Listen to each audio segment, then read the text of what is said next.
Hai teman masak, ketemu lagi dengan saya Stevie di Masak Enak Pasti Enak. Nah teman masak, kali ini pastinya kita akan masak yang enak-enak di Masak Enak.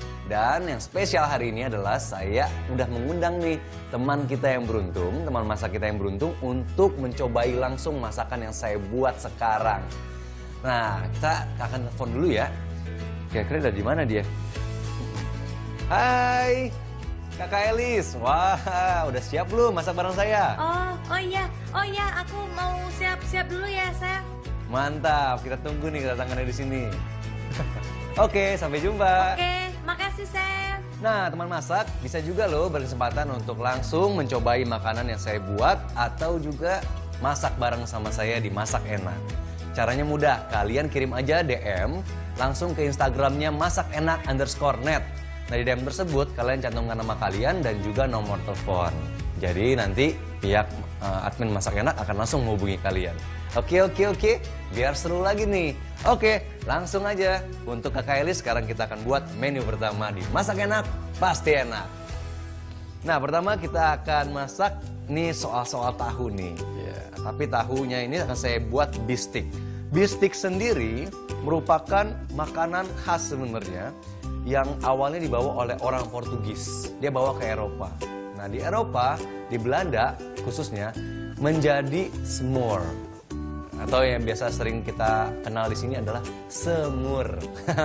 Sekarang saya akan mengakulturasikan metode memasak bistik tersebut dengan menggunakan bahan yang kita kenal sehat ini, yaitu tahu putih. Tapi tahu putih itu kan biasa dia banyak airnya tuh. Saya peres dulu dan dihancurkan seperti ini. Jadi lebih baik kita memeras tahunya supaya kadar airnya tidak terlalu banyak ya. Jadi nanti kita bisa jadi adonan yang bisa dibentuk. Oke, langsung aja. Kita akan pertama membuat adonan tahunya terlebih dahulu, oke? Nah, di sini kita akan campurkan ada tahu, lalu kita tambahkan sama tepung terigu. Lalu kita kasih tepung sagu. Kasih tepung beras juga sedikit, baking powder, dan juga baking soda. Sekarang saya juga menambahkan ini perekatnya ya, yaitu 1 butir putih telur. Aduk dulu menggunakan spatula. Saat sudah tercampur rata, kita bisa melanjutkannya dengan menggunakan tangan.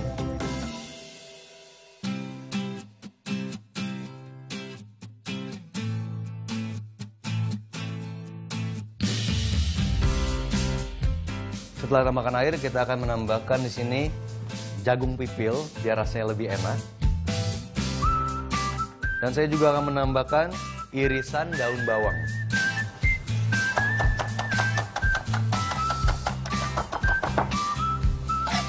Campurkan juga ke dalam adonan. Tambahkan garam dan juga lada. Sekitar setengah sendok teh. Sampai menjadi adonan yang bisa dibentuk ya.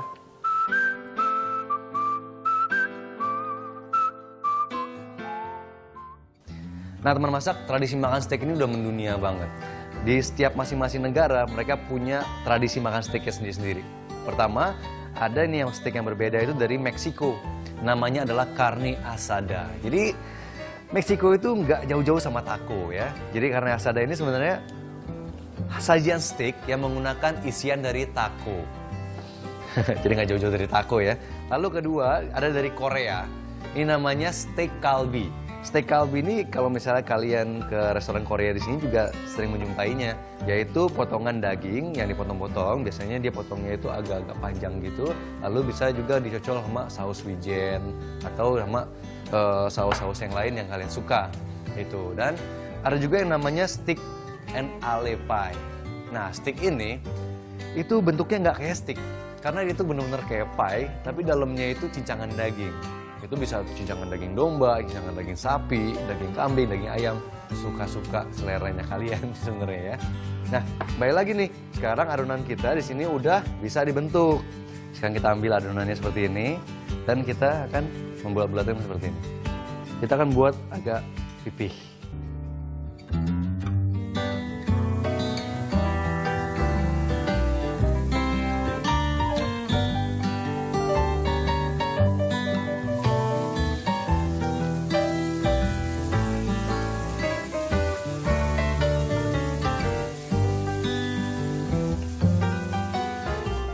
Teman masak, ini udah sebentar lagi akan jadi spesial banget, golden brown.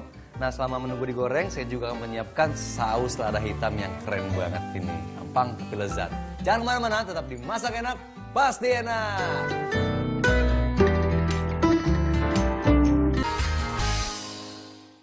Kembali lagi di Masak Enak, Pasti Enak. Oke, it's time for making black pepper sauce atau saus lada hitam. Nah, kalian bisa langsung siapin catatan nih ya, karena bahan-bahannya mudah banget, rasanya beda banget sama saus lada hitam yang biasa kalian temuin. Janji, ini enak. Nah, di sini kita akan melelehkan sedikit mentega, oke? Nah, mentega dia punya smoke point itu rendah, jadi gampang gosong, ibaratnya gitu kan. Tapi dia punya flavor yang kita mau tambahkan ke dalam saus ini. Namanya tumisan, itu berarti jadi kita harus tambahin sedikit minyak supaya menteganya nggak gosong, oke? Setelah meleleh dan panas seperti ini, kita bisa masukkan ada bawang putih, sebanyak kurang lebih ya sekitar 3 atau 4 siung dengan ukuran. Lalu kita masukkan sama setengah buah bawang bombay. Kita akan tumis sampai terkaramelisasi, bawang bombaynya juga agak sedikit lunak ya. Harumnya keluar. Baru kita bisa masukkan bahan-bahan lainnya.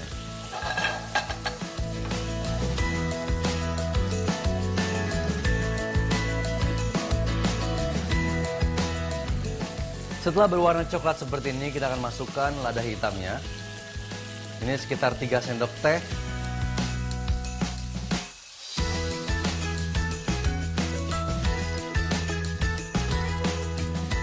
Dan di sini saya punya beberapa saus yang bisa kalian beli di pasar. Kalian bisa cari juga di toko-toko sembako ya. Ada kecap asin, ditambah lagi sama kecap Inggris. Dan kita akan masukkan saus tomatnya. Di sini sekitar 8 sendok makan. Tapi sesuai selera juga, kalau kalian nggak mau terlalu tomat banget juga bisa dikurangi ya, sekitar 6 sendok juga bisa. Dan kita akan tambahkan air sebanyak kurang lebih 50 ml, 50-100. Setelah itu kita bisa tambahkan kecap manis sebanyak kurang lebih 1 sendok makan.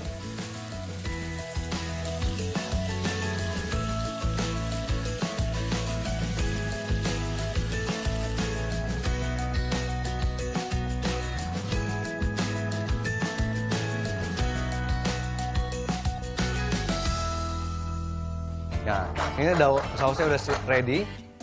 Kita bisa matikan api dan di sini udah ada piring saji. Kita udah mulai untuk plating.